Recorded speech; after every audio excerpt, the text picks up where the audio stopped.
ক্ষুদে বিজ্ঞানী রিফাত বয়স ১৫ বছর হলেও আর সবার মতো বেড়ে ওঠেনি।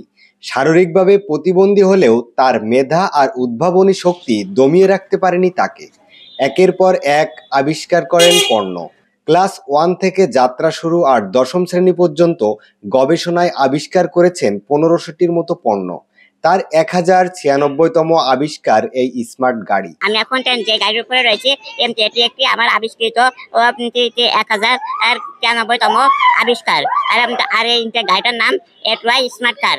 আর গাড়িটি বাংলাদেশ প্রেক্ষাপটে যে কোনো ডিসেবল শিশু তার যাতায়াতের জন্য ব্যবহার করতে পারবে।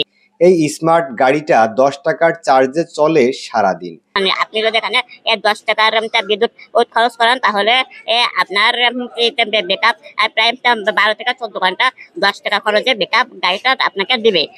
গাড়িতে কোনো ব্রেক নাই, সম্পূর্ণ সেন্সর দিয়ে নিয়ন্ত্রিত হয়। সেক্ষেত্রে হাত পা না থাকলেও যে কেউ চালাতে পারবে রিফাতের এই গাড়ি। ডিসেবল শিশু তারা সুযোগ পাবে যে তাদের হাত পা না থাকা সত্ত্বেও গাড়িটা তারা নিয়ন্ত্রণ করতে পারবে। আমাদের মস্তিষ্কে AI control, neuron control, phone control এবং অটো রাডার কন্ট্রোলের সাহায্যে গাড়িটা সে সুন্দরভাবে অনায়াসে ওয়াল জায়গায় কমপ্লিটলি সে ব্যবহার করতে পারবে। এই গাড়িতে ২০০ কেজি পর্যন্ত বহন করতে সক্ষম। গাড়িটি তৈরি করতে তার খরচ হয়েছে ৭০ থেকে ৭৫ হাজার টাকা। রিফাত বলেন, বাণিজ্যিকভাবে তৈরি করলে এর নির্মাণ ব্যয় আরও কম হবে। ওয়াকিমুল ইসলাম রিফাত যশোরের চৌগাছা মডেল মাধ্যমিক বিদ্যালয় থেকে সদ্য এসএসসি পরীক্ষা শেষ করেছেন। তিনি জানান, আমার পরিবার অসচ্ছল, আর্থিকভাবে সহায়তা করতে পারে না। সরকারি পৃষ্ঠপোষকতা পেলে আমি অনেক কিছু আবিষ্কার করতে পারবো। সুষ্ঠু রক্ষণাবেক্ষণ ও আর্থিকভাবে সরকারের সহযোগিতা কামনা করেন তিনি। ডাক্তার আব্দুর রাজ্জাক মিউনিসিপাল কলেজের পদার্থবিজ্ঞানের সহযোগী অধ্যাপক আব্দুল গফুর বলেন, প্রয়োজন আবিষ্কারের জননী।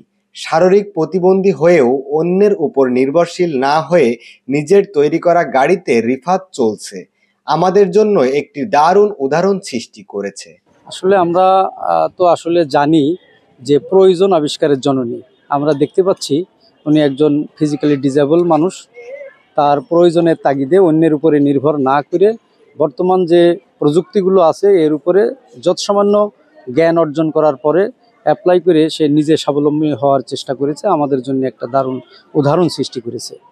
এইভাবে যদি তার এই উৎপাদিত যে প্রযুক্তি এটা যদি আরও সহজলভ্য করে আমাদের সমাজে, আমাদের চারিপাশে অনেক এরকম ডিসেবল ব্যক্তি আছে, তাদের যদি আমরা সহযোগিতা করতে পারি তো তারা আসলে এই সমাজে পরে নির্ভরশীল না হয়ে নিজেরা একটু একটু করে স্বাবলম্বী হতে পারবে এবং এটা আমাদের সমাজের জন্য অবশ্যই একটা অগ্রগতি বহন করবে বলে আমি মনে করি।